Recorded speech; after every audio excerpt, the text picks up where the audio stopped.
इस श्लोक में मेरे गोविंद का स्वभाव बताया गया। अहो वकीयम स्तन कालकूटम, आहा मेरे गोविंद का स्वभाव कैसा है। जो बकासुर की बहन पूतना भगवान के पास आई, कोई पत्र पुष्प फलदल लेकर के नहीं आई, अपने स्तनों में कालकूट जहर लगाकर उनको मारने के लिए आई थी। लेकिन मात की गति ताह दीन्ही कृपालु यादव राय, उससे मां की गति लगी। अहो वकीयम स्तन कालकूटम जिघांसया पाए यदप्य साध्वी लेवे गतम धातृचिताम ततुल्यम कंबा दयालु शरणम भजेमो। तो भला इतना सुकोमल सरस माधुर्य युक्त विनम्रता का सागर करुणा निधान भगवान गोविंद के समान कौन होगा जिसकी हम शरणागति लें।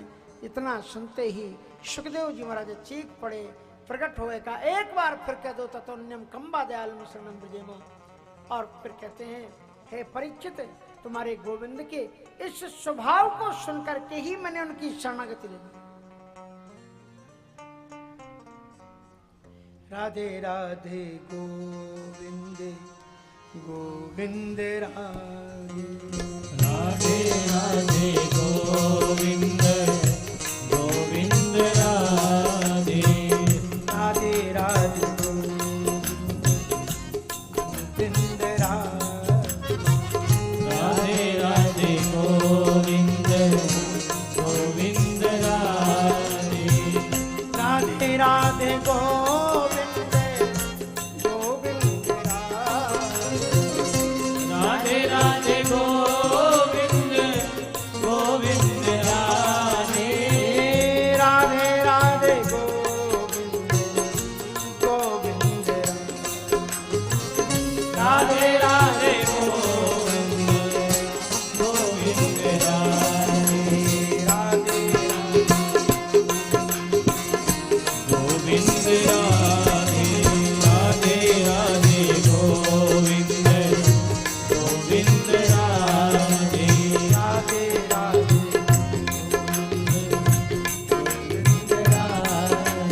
राधे राधे गोविंद गोविंद राधे। तो ये है मेरे गोविंद का स्वभाव और प्रभाव। अरण्यकांड के प्रारंभ में जयंत के चरित्र से राम जी के दो चीजों का पता लगता है, स्वभाव और प्रभाव। राम जी का प्रभाव कैसा है। जयंत ने जब भगवती सीता जी के चरणों में चोंच का आघात किया तो राम जी ने एक बाण उसके पीछे ऐसा छोड़ा कि ब्रह्म धाम व्याकुल सुरलो, ब्रह्म धाम व्याकुल सुरलो, चारों तरफ भटकता हुआ प्राप्त। काहू बैठन कहा न हो, काहू बैठन कान होई, राखी को सके राम कर तो राख को सके राम कर सोई, ब्रह्म धाम व्याकुल सुरलोका, फिरा श्रमित व्याकुल भय शोका, लेकिन काहू बैठन कहा न ओही। राम का विरोध करने के बाद जब उसके पीछे बाण लगा तो ब्रह्मा विधाता शिव सबके पास में गया, पर राम विरोधी को कोई शरणागति नहीं दे सकता, इसलिए भागा वहां। जिसने भगवान से विरोध कर लिया हो, किसी की हिम्मत है कि उसकी रक्षा कर सके? है? बोलो। अगर किसी ने भगवान से विरोध किया, भगवान के विरोधी को कोई रख सकता है? कहा एक है, सद्गुरु। हरि रूठे गुरु ठौर है, गुरु रूठे नहीं ठौर। एक बार ईश्वर रूठ जाए तो गुरु कहेगा कोई बात नहीं, आ जाओ मेरे पास। लेकिन यदि गुरु रूठ जाए तो फिर भगवान उसकी रक्षा नहीं करते। एक संत आ गया बीच में, इतने बड़े अपराधी को देखा, नारद देखा विकल जयंता, नारद देखा विकल जयंता, लागी दया कोमल चित संता, लागी दया कोमल चित संता। नारद देखा विकल जयंता, नारद देखा विकल जयंता, लागी दया कोमल चित संता, लागी दया कोमल चित संता। तो महाराज जिसके पीछे राम का बाण लगा हुआ है उसके ऊपर भी संत को दयाई का ठहरो। वेयर आर यू गोइंग, कहां जा रहे हो? कहा नारद जी हमारी तुम्हारी कोई पुराने जन्म की दुश्मनी है। बोले क्यों? कहा देख नहीं रहे पीछे बाण चला रहा है, मैं तुम्हारे लिए रुकूंगा सिया और रामचंद्र जी की जय, अभी मर जाऊंगा मैं। कहा मैं बेटा यही तो देख रहा हूं कि बाण तेरे पीछे लगा है। और जानते हैं किसका नाम बाण है? इस बाण का नाम क्या है? जे में अमोघ रघुपति कर, ये राम जी का अमोघ बाण है जो चूकता नहीं है बेटा। और ये तुम्हारे पीछे लगा। तुम अपने बाबूजी के यहाँ गए थे? बोले हाँ गए थे। कितनी देर तक तुमने बात की? क्या 10-15 मिनट तो रख गए होंगे। ये बाण कहाँ था? काम से 2 कदम की दूरी पर। बोले तुम्हें उसी समय शूट कर देता है, एक कदम तुम आगे नहीं बढ़ पाते।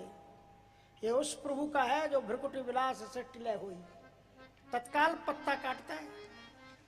ये बाण तुम्हारे पीछे लगा है और तुम पिताजी के पास में खड़े हुए, तब भी ये बगल में खड़ा था 2 कदम की दूरी पर।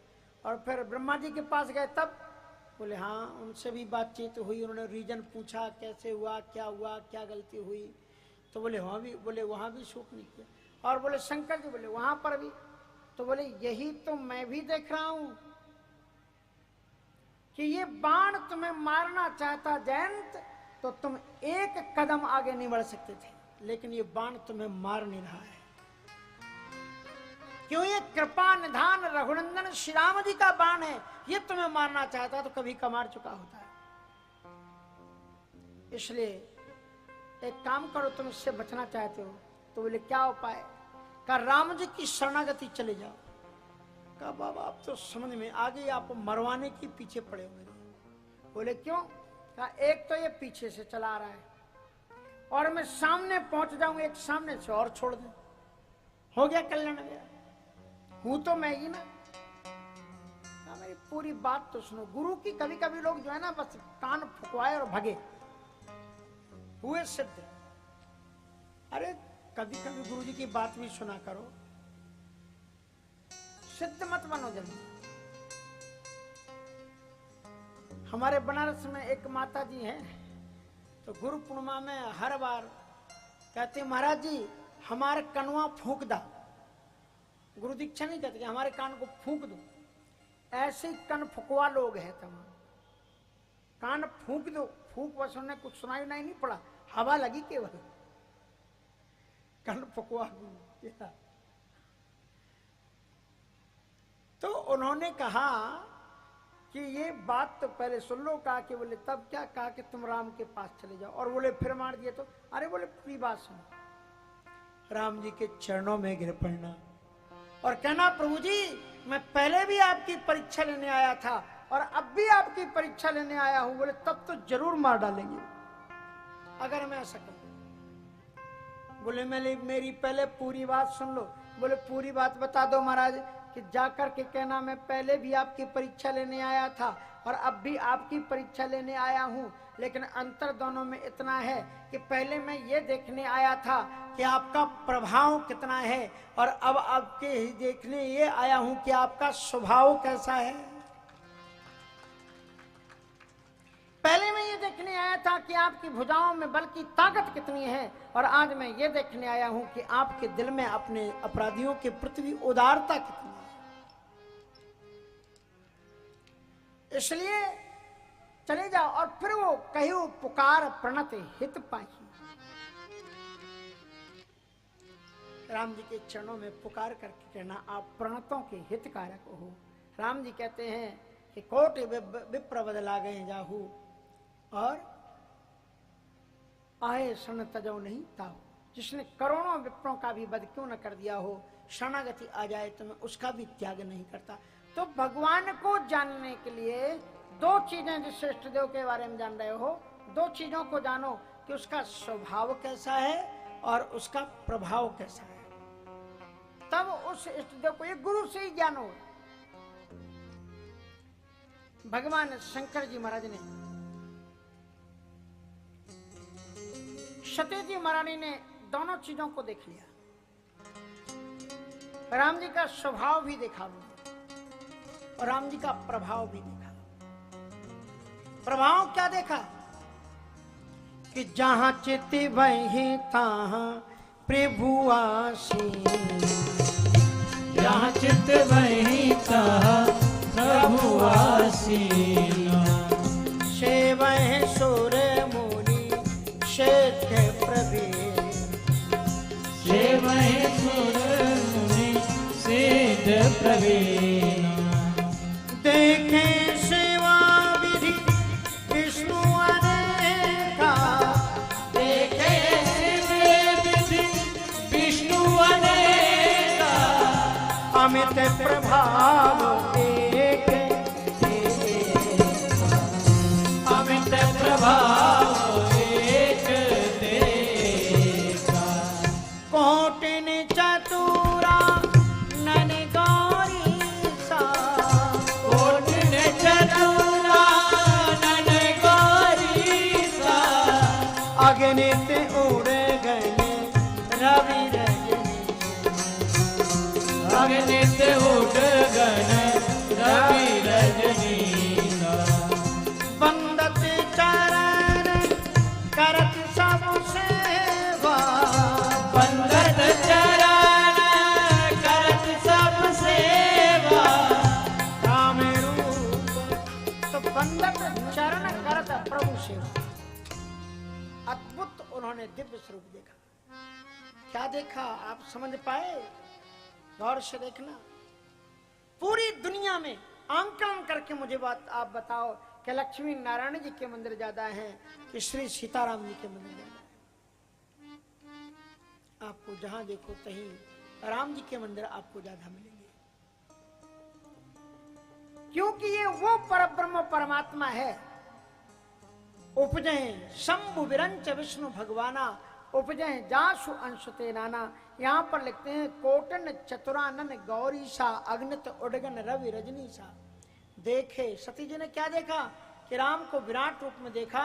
देखे शिव विधि विष्णु अनेका, अनेका मानी अनेक, अनेक ब्रह्मा विष्णु महेश जी लाइन से लग करके सेवा कर रहे हैं, राम जी की सेवा में कर रहे हैं, स्तुति कर रहे हैं। राम ब्रह्म है। राम शब्द का अर्थ है रमन्ते योगनांतो सत्यानंद चिदात्मनि। जो कण कण में रम रहा है उसका नाम राम है। एक गांव में महाराज दो भाई रहते थे, एक का नाम था संत और एक का नाम था असंत, और स्वभाव भी उनके नाम के ही अनुसार थे। जो असंत था वो असंत था। असंत मानी अच्छी वृत्ति नहीं थी, लड़ाकू भिड़ाकू अश्रद्धालु, और संत संतों में निष्ठा रखता था। संयोग की बात, एक दिन तीर्थ यात्रा करते हुए संतों की जमात वहां पर आ गई। पुराने जमाने में सड़कें होती नहीं थी, लाइट होती नहीं थी, जहां अंधेरा पसरता था वहीं महात्मा लोग रुक जाते थे, और गांव के लोग उनकी सेवा के लिए दौड़ पड़ते थे। संतों की सेवा के लिए मालवा नंबर 1 पर माना जाता रहा। यह आपका मध्य प्रदेश का क्षेत्र, ये हरदम संत सेवा में आगे रहा है, हरदम सेवा की है। और इसलिए बड़े बड़े संतों ने नर्मदा परिक्रमा के बहाने आपके क्षेत्र में पद यात्रा, करपात्री जी जैसे संत ने, बड़े बड़े संतों ने आपके क्षेत्र में परिक्रमाएं की। नर्मदा मैया की मंगलमयी कृपा है आप पर भी और हम पर भी। तो ऐसी जो पावन क्षेत्र है, तो तो संत लोग पहले चलते थे, जहां पर भी रात्रि हो वहीं पर डेरा डाल देते थे, पूछ लेते थे कोई गांव में भक्त है क्या। कोई ना कोई होता था, वो दूध लेके और भोजन लेके आ जाता था। इतना अनन्य संतों का भक्त था, उसने आग्रह किया कि प्रभु जी आज हमारे घर में विश्राम करो। सब संतों को वो घर ले आया और खूब चकाचक धौलीदार और काली पूड़ी खिलाई। जानते हो आप ये क्या होता है? संतन के संग लाग रे तेरी अच्छी। कुछ संतों के साथ में रहो तो आपको समझ में आएगा। 12 वर्ष रहे साधु की टोली और तब समझे एक बोली। हाँ। तो धौलीदार मानी होता है तस्मई खीर। खीर को कहते हैं धौलीदार। धौरी मानी सफेद दाल। और काली पूड़ी का मतलब मालपुआ। मालपुआ को जैसे लोग पूड़ी को सब्जी से खाते हैं, उसी तरह से मालपुआ क्यों कहते हैं? जानते कि नहीं जानते? मालपुआ क्यों कहते हैं? मालपुआ वैसे केवल आटा का पूड़ी मीठी नहीं होती है, उसके अंदर में माल भरा जाता है, खोवा भरा रहता है उसके अंदर, इसलिए मालपुआ। और धौरी दाल, मालपुआ खुद मीठा और वो खीर में। एक बार मैं इसी क्षेत्र में आया था, उस तरफ एक गांव है पचड़ावरा। पचड़ावरा के पास में कौन फुरतला गांव में उन्होंने एक और कोई गांव है, सिलगैना है ऐसा, सिलगैना जहां से मुड़ते से ही पड़ता है। हाँ? सिलगैना गांव। तो महाराज वहां वो यज्ञ करवा रहे थे। उन्होंने हमारा पचड़ावरा में प्रवचन सुना, बड़े प्रसन्न हुए और उन्होंने किसी भगत से कहा कि उनको लेकर के आओ जो कम उम्र के। ये भी पुरानी बात है, कोई 90 से पहले। ले गए वो मोटरसाइकिल से बैठा करके। महाराज ने मेरे लिए सब्जी बनाई। सब्जी मालूम का है कि बनाई? बादाम और काजू की सब्जी। बादाम और काजू की सब्जी आपने शायद नहीं खाई होगी, और साधुओं को तो खाना भी नहीं चाहिए। इसलिए किसी ने कहा है कि आंख ढाक जे छकत हैं, आंख ढाक जे खाते हैं, तने सतावत काम। और जो प्रतिदिन हलवा चखे तने बचावे राम।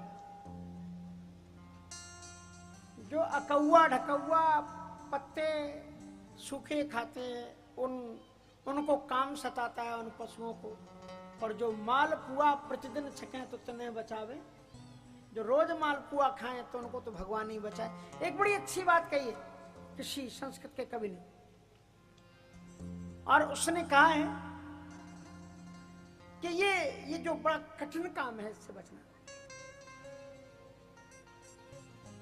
तो कहने का तात्पर्य हुआ, मैं संक्षिप्त में आपको बात बढ़ाऊं, स्वभाव और प्रभाव, ये दो चीजें बड़ी महत्वपूर्ण